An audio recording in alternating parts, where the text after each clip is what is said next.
तो चलिए शुरू करते हैं, लेट्स बिगिन। दोस्तों हमें सीखना है माइक्रोसॉफ्ट एक्सेल। मैं आ चुका हूँ डेस्कटॉप के ऊपर। सबसे पहले मैं आपको दिखाने वाला हूँ कि माइक्रोसॉफ्ट एक्सेल हमारे कंप्यूटर में हम शुरू कैसे करेंगे। यहाँ से हम शुरुआत करेंगे। बेसिकली अगर आपको आता है शुरू करना तो कोई बात नहीं, लेकिन जिनको नहीं आता उनके लिए मैं बता दूं कि भाई यहाँ पे टास्क बार पे नीचे सर्च का एक बॉक्स दिखाई दे रहा है, इस पे क्लिक कीजिए और यहाँ पे आप एक्सेल टाइप कीजिए। जैसे मैंने एक्सेल टाइप किया, यहाँ पे आप देख सकते हैं एक्सेल ऊपर आ चुका है। अब ये मेरे केस में यहाँ पे बीच में आ रहा है क्योंकि ये विंडोज 11 है, जो सर्च बॉक्स है यहाँ पे सेंटर में आ रहा है टास्क बार के। ये लेफ्ट में भी आ सकता है, विंडोज 10 है, विंडोज 7 है, तो यहाँ पे लेफ्ट में आ जाएगा। तो वहां पे आप एक्सेल बस उस बॉक्स में लिखेंगे तो ऊपर एक्सेल ऐप ये दिखाई दे रहा है, लिख के आ रहा है। अब मेरे केस में एक्सेल ऐप लिख के आ रहा है। अगर आपका एक्सेल पुराना है 2013 का तो वहाँ पे माइक्रोसॉफ्ट एक्सेल लिख के आता है और आगे वर्जन भी लिखा रहता है। पुराना वर्जन है तो 2010 है या 7 है तो राइट। और लेटेस्ट वर्जन है आपके पास 2019 2021, जैसे मेरे पास 2021 है तो यहाँ पे ये इस तरह से लिख के आ रहा है। अब आप बोलोगे यार सर तो आप नए वर्जन में पढ़ा रहे हो, हमारे पास तो पुराना वर्जन है, क्या हम ये सारी चीज़ें पुरानी वर्जन में कर सकते हैं? आप कोर्स कर सकते हैं। हाँ, कुछ नई चीजें नए वर्जन में आपको एक्स्ट्रा मिलेगी जो मैं आपको बताऊंगा कि भाई इसके लिए नया वर्जन रहना आपके लिए बहुत जरूरी है, कुछ नए फॉर्मूलाज वगैरह। बट डोंट वरी, जो मैं चीजें बताऊंगा इंटरफेस वैसे ही है जैसे पुरानी 2007 में था, 2010 में था। थोड़ा बहुत चेंज हो गया, थोड़े बहुत मेनूज ऑप्शन इधर उधर हो चुके हैं, तो वो मैं आपको बताऊंगा कि भाई ये इस वर्जन में नहीं मिलेगा, इस वर्जन में मिलेगा, तो आप अपग्रेड कर लीजिए। ये सारी चीजें बताऊंगा। बट डोंट वरी कि भाई मैं कौन सा वर्जन यूज करा, आप कौन सा वर्जन यूज करें, उससे कोई फर्क नहीं पड़ता। आप एक्सेल सीख सकते हो, आपके पास जो भी है लैपटॉप में उससे आप सीख सकते हो स्टेप बाय स्टेप। तो यहाँ पे एक्सेल दिखाई दे रहा है, मैं क्लिक करूंगा तो ये स्टार्ट होगा। दूसरा तरीका ऐसा है, मैं यहाँ से नहीं स्टार्ट करना चाहता हूँ। मैं कीबोर्ड पे प्रेस करूंगा विंडोज और आर। जैसे मैंने विंडोज की और आर ये बटन दबा दिया होल्ड करके विंडोज की को, तो यहाँ पे रन कमांड आता है। और रन कमांड ये जो डायलॉग बॉक्स है उसके अंदर ओपन के आगे अगर एक्सेल लिखा है और मैं एंटर करूंगा तो एक्सेल स्टार्ट हो जाएगा। यहाँ पे आप एक्सेल लिखिए, अगर दूसरा कोई सॉफ्टवेयर तो यहाँ पे एक्सेल टाइप कीजिए, ओके कीजिए। अब आप देख सकते हैं माइक्रोसॉफ्ट एक्सेल आपके सामने शुरू है। ये है माइक्रोसॉफ्ट एक्सेल की वेलकम स्क्रीन। इसमें सबसे पहले मैं आपको इसका इंट्रो करा देता हूँ, फिर उसके बाद जो एक्सेल की स्क्रीन आएगी उसका भी इंट्रो कराऊंगा, डोंट वरी। तो यहाँ पे क्या है कि यहाँ पे आपको बताया कि भाई आप ब्लैंक से स्टार्ट करना चाहते हैं, आपका डेटा एंटर करना है आपको खुद से, तो यहाँ से स्टार्ट कीजिए। अगर आपको प्रीसेट्स लेने हैं जैसे लोन कैलकुलेटर है या कुछ चीज़ें इन्होंने ऑलरेडी दी है, यहाँ से आप उठा सकते हैं। लेकिन हमें हमारी कंपनी के डेटा पे काम करना है तो हम ब्लैंक वर्कबुक से स्टार्ट करेंगे, हमें सीखना है बेसिकली, तो हम ये टेम्पलेट नहीं लेंगे। यहाँ पे ढेर सारे टेम्पलेट और भी आपको मिलेंगे। उसके अलावा उसी के नीचे आपको यहाँ पे रिसेंट एक टैब दिखाई दे रहा है। जैसे आप मोबाइल फोन में रहता है ना रिसेंट कॉल्स वगैरह, आए हुए कॉल्स गए हुए कॉल्स, वैसे रिसेंट ओपन की हुई फाइल्स की लिस्ट यहाँ पे आपको दिखाई देगी। और यहाँ पे आपको दिखाई दे रहा है क्या, पिन। अगर मैं कोई फाइल पिन करता हूँ, जैसे मैंने एक प्रैक्टिस फाइल पिन करके रखी है, तो यहाँ पे पिन वाली फाइल्स दिखाई देगी। कैसे पिन करना है आगे चलकर हम सीखेंगे, बट यहाँ पे रिसेंट और यहाँ पे पिन, मतलब रेगुलर मुझे कोई फाइल यूज़ करें तो मैं पिन कर सकता हूँ। पिन करना सिंपल है, जैसे ये फाइल मुझे रेगुलर यूज़ करी तो इसके आगे आकर मैं पिन करूँगा तो ये पिन में चला जाएगा, जो मुझे इजीली एक्सेस हो जाएगा रेगुलर अगर मुझे उस पर काम करना है तो, right. So this is about welcome screen. यहाँ पे और है चीज़ें, जैसे कि यहाँ पे न्यू फाइल आपको लेना है तो यहाँ से आप ले सकते हैं। ओपन करना है एग्जिस्टिंग फाइल एक्सेल की तो यहाँ से आप कर सकते हैं। और कुछ ऑप्शंस वगैरह सेटिंग्स भी है। तो ये पूरा पूरा वेलकम स्क्रीन है। लेकिन सबसे पहले जाना कहाँ पे, जाना है ब्लैंक वर्कबुक पे। एक्सेल के बारे में ज़्यादा समझना है तो पहले एक्सेल की स्क्रीन आपके सामने आनी चाहिए। वेलकम स्क्रीन को कर दो साइड में, ले आओ ब्लैंक वर्कबुक। ये है आपका वर्कबुक। देखिए एक्सेल के अंदर जो फाइल बनती है उसे वर्कबुक फाइल बोला जाता है। यहाँ पे टाइटल बार में ही आपको दिखाई दे रहा है कि भाई इसका नाम बुक 1 है, यानी कि ये वर्कबुक है। तो यहाँ पे टाइटल बार है, इसे टाइटल बार कहते हैं जहाँ पे फाइल का नाम डिस्प्ले होता है। जैसे मैं इस फाइल को सेव करूंगा तो यहाँ पे नाम दिखाई देगा। तो आपकी कौन सी फाइल ओपन है ये यहाँ पे पता चलेगा टाइटल बार से, याद रखिए। This is called title bar. यहाँ से शुरुआत करते हैं। टाइटल बार में लेफ्ट साइड में आपको क्विक एक्सेस टूल बार मिलता है। इस इंटरफेस को समझ रहे, देखिए टाइटल बार में लेफ्ट साइड में जो यहाँ पे आपको दिखाई दे रहा है छोटा सा ऑप्शन, जैसे माउस पॉइंटर इसके ऊपर रखता हूँ तो वो बता रहा है कि भाई ये सेव है, ये अंडू है, ये रीडू है। ओके, फिलहाल कांट अंडू कांट रीडू बोल रहा है क्योंकि अभी कुछ अंडू रीडू करने के लिए है नहीं, आगे चलकर मैं समझाऊंगा अंडू रीडू, डोंट वरी। यहाँ पे फॉर्म है, यहाँ पे फिल्टर है, यहाँ पे कैसे ऑप्शन ऐड करते हैं ये भी हम देखेंगे। ये क्विक एक्सेस टूल बार, फिलहाल क्विक एक्सेस टूल बार ये टाइटल बार है पूरा पूरा, जिसमें क्विक एक्सेस टूल बार यहाँ पे लेफ्ट में और राइट में आपको यहाँ पे मिनिमाइज, मतलब एक्सेल को आपको मिनिमाइज करना है, यहाँ से आप कर सकते हैं। मिनिमाइज हो गया भाई। फिर से मुझे ओपन करना है, मैं टास्क बार पे यहाँ पे क्लिक करूंगा, ये देखिए नीचे ये मैक्सिमाइज हो जाएगा। यहाँ पे छोटी स्क्रीन बनानी एक्सेल की, रिस्टोर डाउन, ये छोटी हो गई, रिस्टोर डाउन, राइट। यहाँ पे रिस्टोर डाउन है, यहाँ पे क्लिक करके फिर से अभी मैक्सिमाइज, उसी पे क्लिक करेंगे तो मैक्सिमाइज हो जाएगा।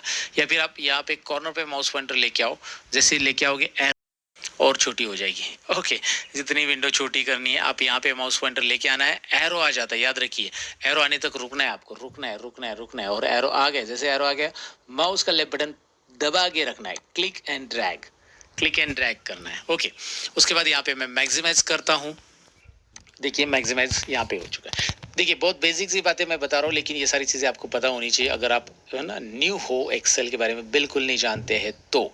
अब यहाँ पे सबसे पहले उसके नीचे क्या आता है, जो टाइटल बार है उसी के नीचे आपको फाइल मिल रहा है, home, insert, page layout, formulas, data, review, ये सब टैब है। These are the tab. देखिए यहाँ पे होम से लेकर नॉर्मली व्यू तक ही टैब रहते हैं। मैंने यहाँ पे खुद से ये चेंज केस वगैरह ऐड किया है, लाइट पीडीएफ ऐड किया है, या डेवलपर टैब मैंने ऐड किया। डेवलपर टैब रहता है, उससे हाइड एंड ऐड कर सकते हैं आप। तो जनरली अगर आपके एक्सेल में यहाँ पे डेवलपर नहीं दिख रहा है तो डोंट वरी, डेवलपर शो कर सकते हैं आप, राइट क्लिक करके यहाँ पे कस्टमाइज रिबन ऑप्शन रहता है। या ये चेंज केस मैंने खुद से बनाया, ये तो नहीं मिलेगा आपको, तो ये कैसे खुद से बनाया जाता है इसकी आइडिया मैं दे दूंगा। बट ये जो होता है ना टैब, इसे कहते हैं। बेसिकली होम से लेकर व्यू तक ही आपके एक्सेल में रहेंगे, याद रखना है। और ये जनरली टैब होते हैं, और टैब के अंदर ये जो आपको दिखाई दे रहा है ये पूरा का पूरा, ये मैं माउस घुमा रहा हूँ, जरा मैं फोकस कर लेता हूँ, मैं पेन लेके आता हूँ, ये पेन लेके आऊंगा तो पता चलेगा। ये है रिबन, ये होम टैब की रिबन है, मतलब होम टैब के ऑप्शंस दिखाई दे रहे हैं। ये पूरा का पूरा जो दिखाई दे रहा है कलेक्शन ऑफ क्लिपबोर्ड है, ये जो पूरा का पूरा दिखाई दे रहा है कलेक्शन ऑफ फॉन्ट है, ये पूरा दिख रहा है अलाइनमेंट है, ये अलाइनमेंट ग्रुप है। तो इन्हें ग्रुप कहा जाता है, याद रखिए। मैं आपको बोलूंगा कि भाई कॉपी ऑप्शन क्लिपबोर्ड ग्रुप में से सिलेक्ट करो जो कि होम टैब में है, तो आप होम टैब में पहले क्लिक करोगे, आपको दिखाई देगा क्लिपबोर्ड ग्रुप और ये कॉपी ऑप्शन, राइट। इस तरह से मैंने आपको बोला कि फॉन्ट ग्रुप में जाके बोल्ड करो, तो ये फॉन्ट ग्रुप है और यहाँ पे बोल्ड ऑप्शन, तो ये ग्रुप है, collection of number of options को मिला के एक जो बनता है वो ग्रुप। यहाँ पे आपको ग्रुप का नाम दिख रहा है। अलाइनमेंट में अलाइनमेंट होता है नंबर, स्टाइल्स, ऑप्शन, राइट। इस तरह से मैंने आपको बोला कि फॉन्ट ग्रुप में जाके बोल्ड करो, तो ये फॉन्ट ग्रुप है और यहाँ पे बोल्ड ऑप्शन, तो ये ग्रुप है, collection of number of options को मिला के एक जो बनता है वो ग्रुप। यहाँ पे आपको ग्रुप का नाम दिख रहा है। अलाइनमेंट में अलाइनमेंट होता है नंबर, स्टाइल्स, फॉर्मेटिंग, ये मैंने ऐड किया स्पेशल फॉर्मेटिंग, ओके। और सेल्स, एडिटिंग, ये इतना ही रहता है बेसिकली, ये मैंने मैक्रो के जरिए ऐड किया। तो ये बेसिकली रिबन है और उसके ये ऑप्शन है अलग अलग, ये जानेंगे हम। उसके बाद इंसर्ट टैब पे क्लिक करते ही इंसर्ट टैब के ऑप्शंस आपको दिखाई देंगे। पेज लेआउट टैब के यहाँ पे ग्रुप और ऑप्शंस दिखाई देंगे, पेज सेटअप वगैरह, फॉर्मूलाज है, डेटा है, रिव्यू है, these are the tab, right. याद रखो इसे टैब बोलते हैं, ये रिबन है। ग्रुप किसे बोलते हैं मैंने आपको बताया, अलाइनमेंट ग्रुप है और उसके अंदर इतने सारे ऑप्शंस है। ओके, डोंट वरी, ज़्यादा ऑप्शंस है यहाँ पे बहुत सारे, लेकिन सारी चीज़ें बहुत आसान है, मैं आपको बताता हूँ, यकीन कीजिएगा। अब यहाँ पे नीचे आते हैं और यहाँ पे ये है important box, that is called name box. इसका क्या काम होता है मैं आपको बताऊंगा, नाम याद रखो, इसका नेम बॉक्स है। और इसी के राइट साइड में, नेम बॉक्स के राइट साइड में आओगे, यहाँ पे ये जो दिखाई दे रहा है, this is called formula bar. जैसे माउस रखता हूँ नाम भी आ रहा है, फॉर्मूला बार, याद रखना है फॉर्मूला बार। ये है दोस्तों फॉर्मूला बार, पूरा का पूरा यहाँ पे। तो यहाँ पे जब भी आप फॉर्मूला टाइप करोगे तो फॉर्मूला डिस्प्ले होगा, कैसे हम देखेंगे। उसके नीचे आते हैं, देखिए अभी उसके नीचे यहाँ पे मैं थोड़ा सा जूम कर रहा हूँ इससे दिखाने के लिए। अब मैंने जूम कैसे किया, देखिए माउस का जो स्क्रॉल बार होता है ना, वो आगे की तरफ आप घुमाएंगे कंट्रोल बटन प्रेस करके। सुनिए क्या बोल रहा हूँ मैं, कीबोर्ड पे कंट्रोल बटन प्रेस करके रखिए और माउस आगे की तरफ घुमाएंगे, आपका ये जो शीट के अंदर रोज और कॉलम्स दिख रहे हैं ना, ये जूम होंगे। और कंट्रोल बटन होल्ड करके रखिए, प्रेस करके रखिए और माउस अपनी तरफ घुमाएंगे तो ये छोटा होगा, जूम आउट। ये जूम इन, आगे घुमाएंगे माउस पॉइंटर, स्क्रॉल बार बेसिकली, स्क्रॉल बार आगे घुमाएंगे, जूम इन, पीछे घुमाएंगे अपनी तरफ तो ये जूम आउट होगा कंट्रोल बटन प्रेस करके। और अब आपको दिखाई दे रहा है A B C D E, ये है यहाँ पे कॉलम्स। वर्टिकल लाइंस जो दिखाई दे रही है एक्सेल के अंदर, इन्हें कॉलम्स कहते हैं। और जो हॉरिजॉन्टल लाइंस दिखाई दे रही है 1 2 3 4 5 6 7 8 9 10, ये है रोज। जो मैं आपको यहाँ पे क्लिक करूंगा तो सिलेक्ट भी हो रहा है, दिखाई दे रहा है ना, ये सिलेक्ट हो रहा है। तो ये रोज कहा जाता है इन्हें, हॉरिजॉन्टल लाइन रोज, और वर्टिकल लाइंस को बोला जाता है कॉलम्स, राइट। याद रखना इन्हें। सो अब यहाँ पे कॉलम्स में अगर आप नोटिस करोगे यहाँ पे ए बी सी डी ऐसा है, तो कहाँ तक जाएगा ए बी सी डी, कहाँ तक रहेगा आप बताओ, जेड तक रहेगा। लेट्स राइट साइड में मैं एरो प्रेस करता हूँ कीबोर्ड का, right right right right right, तो यहाँ पे जेड तक नहीं, ए है, ए बी है, ए सी है, ए डी है, समझे, A D I mean A D column का नाम है, राइट। इस तरह से तो अगर आप देखोगे तो ए जेड आएगा, ए जेड के बाद फिर से यहाँ पे आप देखोगे बी से स्टार्ट हो रहा है, बी ए है, बी बी भी है, किसके पास नहीं तो यहाँ पे है, ओके। यहाँ पे बी डी भी है, चला लो भाई, ओके, बी एफ भी है, राइट, बहुत सारे बी जी भी है, एंड फिर से बी जेड आएगा। तो ऐसे कितने जाएंगे, राइट। कीबोर्ड का बटन दबाते जाओगे तो और आते रहेंगे। तो लास्ट पे जाना है ऐसा, एक एक इतने सारे कॉलम्स, कितने कॉलम्स है, फिर लास्ट में जाना है, लास्ट कॉलम पे कीबोर्ड के ऊपर कंट्रोल बटन दबाओ और राइट एरो कीबोर्ड का दबा दो। जो एरोज है ना, arrow keys, left right up and down, तो कंट्रोल और राइट एरो दबाते ही लास्ट कॉलम पे हम पहुंच जाएंगे XFD और ये 16,384। आप बोलोगे कैसे बताया सर, ये मुझे पहले से पता था, लेकिन अगर आप इसे काउंट भी करोगे तो ये 16,384 ही है। टोटल कॉलम है 16,384। अब आपका कहना होगा कि भाई 16,000 राउंड फिगर क्यों नहीं रखा, 20,000 रखना चाहिए या 16 या 15, लेकिन यहाँ पे ये एक्चुअली जो स्पेस अलोकेट होता है ना रैम के अंदर, उसके हिसाब से ये आया है। बीट और बाइट, अगर आपको थोड़ा सा टेक्निकल नॉलेज है तो मैं बता दूं, तो उसके हिसाब से आया है। 16,384 कॉलम से control left arrow, control right arrow, control left right, left right, याद रखिए। कंट्रोल लेफ्ट एरो प्रेस करेंगे तो डायरेक्टली आप फर्स्ट कॉलम पे जाओगे। कंट्रोल राइट एरो प्रेस करोगे, कंट्रोल बटन दबा के रखना है कीबोर्ड पे, तो आप लास्ट कॉलम पे आ जाओ। अब यहाँ पे कॉलम तो जान लिया, पहले रो पे हम लोग। अब मैं डाउन एरो कीबोर्ड पे प्रेस करूंगा तो आपको पता है आपको ये रोज नीचे स्क्रॉल होते जाएंगे। और कितने रोज रहेंगे, 16,000, 15,000, 20,000, 30,000? कुछ आइडिया है? नहीं आइडिया? तो आइडिया देने के लिए मैं हूं ना दोस्तों। यहाँ पे देखिए कंट्रोल डाउन एरो, 10,48,576। कितने रोज है? 10,48,576। इतने सारे रोज है, लेकिन इतने सारे रोज में हम रिकॉर्ड नहीं रख सकते एक्सेल में। अगर आप इतना सारा डेटा 10 लाख रिकॉर्ड रखोगे तो एक्सेल का डेटा जो है ना हेवी हो जाता, मतलब प्रोसेसिंग प्रॉब्लम होता है जब आप कोई फॉर्मूला देते हो 10 लाख डेटा पे। तो यहाँ पे 1-1.5 लाख, ठीक है 1-1.5 लाख भी बहुत ज़्यादा हो गया, बट ठीक है, वी कैन एडजस्ट इट। और आपको यहाँ पे एक शीट में इतने रोज और इतने कॉलम मिल रहे हैं। अब मेरा कहने का मतलब क्या है मैं बताता हूँ। कंट्रोल अप एरो प्रेस करता हूँ तो डायरेक्टली आप फर्स्ट सेल पे आ चुके हो। अभी ये जो बॉक्स है ना, इसे सेल कहते हैं बेसिकली। क्या बोलते हैं इसे? सेल। याद रखना, इस बॉक्स को सेल कहते हैं, CELL, राइट, याद रखना है। ओके, तो ये जो बॉक्स है बेसिकली ये सेल। अभी जैसे एग्जांपल के लिए मैं बताता हूँ, यहाँ पे मैं क्लिक करता हूँ तो ये C कॉलम और रो नंबर 4, C4, राइट, ये बॉक्स है। तो ऐसे आपको दिखाई दे रहा है ये A1 है। यहाँ पे A1 से शुरुआत हो चुकी है। कंट्रोल डाउन एरो प्रेस करोगे तो ये है A 10,48,576। तो यहाँ पे आप देखोगे ऊपर जो आपको नेम बॉक्स दिख रहा है ना, वहाँ पे वो बताएगा कि भाई ये सेल जो जहाँ पे आपका सिलेक्शन है अभी वो है A 10,48,576। तो उस सेल का नाम या एड्रेस, यूनिक एड्रेस बोल सकते हैं आप इसे, नाम नहीं एड्रेस ही बोल सकते हैं। तो एड्रेस यहाँ पे दिखाई देगा। कंट्रोल राइट एरो दबा दो तो ये देखिए XFD1 कॉलम का नाम पहले दिखाई देता है और उसके बाद रो। और कंट्रोल डाउन एरो प्रेस करो तो लास्ट सेल कौन सा है, अगर आपको किसी ने पूछा तो आप आसानी से बता सकते हैं यहाँ पे भाई XFD 10,48,576। क्लियर है? तो इतने सारे रोज, इतने सारे कॉलम होते हैं, लेकिन इतने सारे कॉलम और रोज में डेटा टाइप नहीं करना है हमें, अलग अलग शीट में डेटा टाइप करना है। जैसे कि यहाँ पे शीट 1 आपको दिखाई दे रहा है, नीचे नीचे देखिए मैंने पेन इसीलिए रखा था कि आपका ध्यान उधर आ जाए। यहाँ पे मैंने कर्सर रखा है तो शीट 1, और ऐसे में यहाँ पे छोटा सा प्लस दिखाई दे रहा है ना, let me focus on it, ये दिखाई दे रहा है प्लस। इस प्लस पे आपको क्लिक करना है अगर मैं और एक्स्ट्रा शीट से यहाँ पे ऐड करना चाहता हूँ तो मैं इस प्लस पे क्लिक करता हूँ, शीट 2 आ रहा है, अगेन मैं प्लस पे क्लिक करता हूँ, शीट 3 आ रहा है, शीट 4 आ रहा है, शीट 5 आ रहा है, शीट 6 आ रहा है। आप यहाँ पे मल्टीपल शीट्स इंसर्ट कर सकते हैं। याद रखिए आप यहाँ पे ढेर सारे sheets, unlimited sheets basically insert कर सकते हैं, लेकिन इतनी हमें जरूरत नहीं है। अब ये शीट की क्यों जरूरत होती है? जैसे मैं जनवरी का रिकॉर्ड यहाँ पे रखना चाहता हूँ, मैं फरवरी मंथ का सेल्स या फरवरी मंथ का अटेंडेंस एम्प्लॉय को वो यहाँ पे रखना चाहता हूँ, जैन पे, ऐसे सेपरेट सेपरेट हर एक शीट के अंदर मैं अलग अलग रिकॉर्ड ऐड कर सकता हूँ। जैसे मैं शीट में जनवरी का रिकॉर्ड ऐड करना चाहता हूँ तो मैं यहाँ पे क्लिक करूंगा, ऊपर रिकॉर्ड ऐड करूंगा, लेकिन नीचे शीट का नाम भी जनवरी होना चाहिए। तो इसे मैं राइट क्लिक करके शीट के ऊपर राइट क्लिक करते यहाँ पे देखिए क्या ऑप्शन आ रहा है, रीनेम। तो मैं यहाँ पे राइट क्लिक करके रीनेम करता हूँ और इसका नाम कैपिटल में लिख देता हूँ, जैन। तो यहाँ पे अपने जान नाम दे दिया। आप जो चाहिए वो नाम यहाँ पे दे सकते हैं। जैसे फेब नाम देना है तो फेब दे दो। यहाँ पे मैं डबल क्लिक करूंगा और नाम दे दूंगा। एक तो आप राइट क्लिक कर सकते हैं या शीट के ऊपर डबल क्लिक कर सकते हैं, आप इसे नाम दे सकते हैं इस तरह से। और यहाँ पे अप्रैल, ये देखिए, सो जैन फेब मार्च अप्रैल, इस तरह से मैंने यहाँ पे नाम दे दिए हैं। आप जो चाहिए वो राइट क्लिक करके भी यहाँ पे रीनेम कर सकते हैं। अगर आपको लगता है कि यार 4 ही महीने का चाहिए, 3 तो एक्स्ट्रा हो गई या फिर ये एक्स्ट्रा हो गई, तो राइट क्लिक करो इसके ऊपर and delete the sheet. Okay, जैसे आप इस शीट को डिलीट करोगे डिलीट हो जाएगा। अगर शीट के अंदर कुछ भी डेटा नहीं है तो यहाँ पे कुछ पॉपअप नहीं आएगा, लेकिन अगर आपने शीट में कुछ टाइप किया हो एग्जाम्पल के लिए इस शीट में, और अब अगर आप इसे डिलीट करते हो तो ये एक पॉपअप भेजेगा आपको, बोलेगा Microsoft Excel will permanently delete this sheet, do you want to continue? Yes, I wanted to continue. Permanent delete मतलब क्या? ये हमेशा के लिए इसका डेटा डिलीट कर देगा।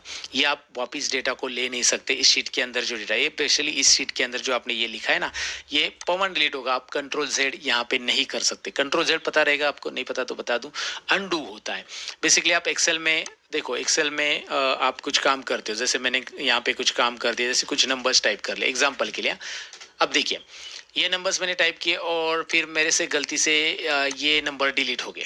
अब मैं इन्हें वापस चाहता था लेकिन गलती से डिलीट हो गया, मुझे याद नहीं। तो यहाँ पे आपकी गलती माफ होती है। बेसिकली कंट्रोल जेड अगर आप दबा दोगे तो आप पीछे आ जाओगे। कंट्रोल जेड एक स्टेप पीछे, और कंट्रोल जेड करोगे तो इसके पीछे हमने क्या किया था, और कंट्रोल जेड उसके पीछे मैंने ये नंबर है ना हटाया। ये देखिए एक एक नंबर हटता गया क्योंकि ये नंबर मैंने टाइप करते गया था एक एक। Control Z undo.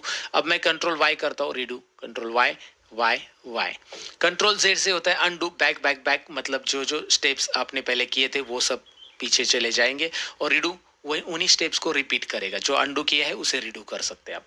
Undo redo याद रखना है भाई। एक्सेल में आपकी गलतियां माफ होती, लाइफ में तो होती नहीं है, पर एक्सेल में यहाँ पे माफ होती है। मतलब बेसिकली कंप्यूटर में अंडू रीडू होता ही है। शायद किसी को नहीं पता होगा इसलिए मैंने बताया। अगर ये डिलीट हो गया गलती से तो कंट्रोल जेड दबा दो, अंडू से ही आ जाएगा, राइट।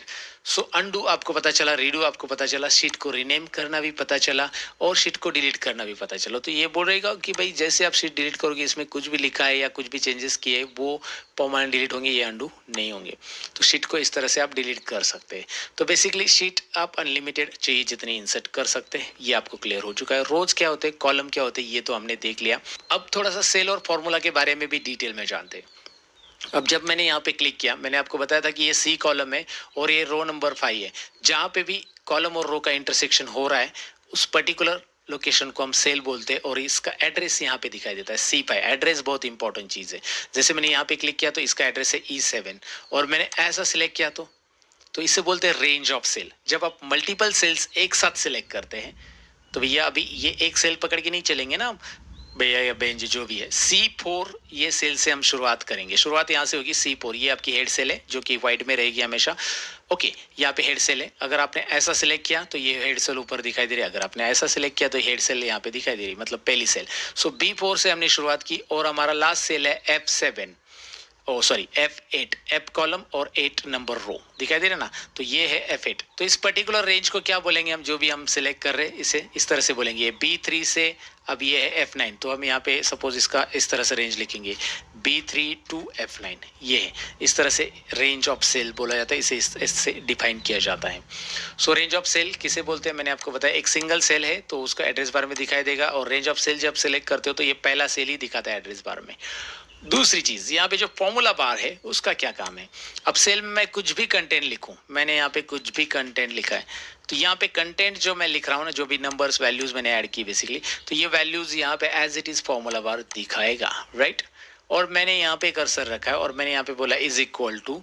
देखिए मैं अभी क्या कर रहा हूँ, इज इक्वल टू फॉर्मूला लिख रहा हूँ यहाँ पे। Is equal to every formula begins with is equal to sign in Excel, तो begins with is equal to, तो रिमेंबर इज इक्वल टू दे दो। इस पे क्लिक करो, कीबोर्ड पे प्लस बटन दबा दिया, इस पे क्लिक किया, कीबोर्ड पे प्लस बटन दबा दिया, इस पे क्लिक किया। अब ये क्या आ रहा है C5 C4 C3। मैंने जैसे क्लिक किया वैसे वो सेल्स का एड्रेस ले रहा है, लेकिन जैसे मैं एंटर करूंगा उन सेल्स का टोटल ले रहा है। क्या बात है। और यहाँ पे टोटल है 122 और फॉर्मूला बार आपको बता रहा है भैया, टोटल नहीं बता रहा है फॉर्मूला बार, क्या बता रहा है देखिए। फॉर्मूला बार आपको बता रहा है C5 plus C4 plus C3। मतलब ये रिजल्ट कैसे आया है ये फॉर्मूला बार आपको बता रहा है। फॉर्मूला बार बता रहा है कि भाई ये जो रिजल्ट आ रहा है यहाँ पे, वो रिजल्ट बेसिकली इन तीनों सेल्स का, ये ऊपर के 3 सेल्स दिखाई दे रहे हैं ना, इन तीनों सेल्स का रिजल्ट यहाँ पे आ रहा है, ये formula bar. So formula bar will shows the formula if there is a formula in your cell and it will show content if there is a content in your cell. जैसे ये content है normally तो content दिखाई देगा। जैसे यहाँ पे मैंने लिखा, मेरा नाम ही लिख दिया सतीश, तो यहाँ पे सतीश है तो फॉर्मूला बार सतीश ही दिखाएगा, राइट, एज इट इज। लेकिन यहाँ पे फॉर्मूला है तो फॉर्मूला बार यहाँ पे फॉर्मूला दिखाएगा, राइट। सो रिमेंबर ये एक चीज याद रखनी है, फॉर्मूला बार क्या काम का होता है। और फॉर्मूला बार बहुत काम का होता है। हमें कभी भी फॉर्मूला एडिट करना है, फॉर्मूला देखना है तो यहाँ से हम कर सकते हैं बड़े बड़े फॉर्मूला। जब हम लिखते हैं VLOOKUP वगैरह आगे चलकर सीखने वाले, तो उस टाइम पे यहाँ पे हम हेड करेंगे कि भाई हाँ ये फॉर्मूला प्रॉपर हम लिख रहे हैं कि नहीं, वहाँ पे दिखाई दे रहा है बार बार।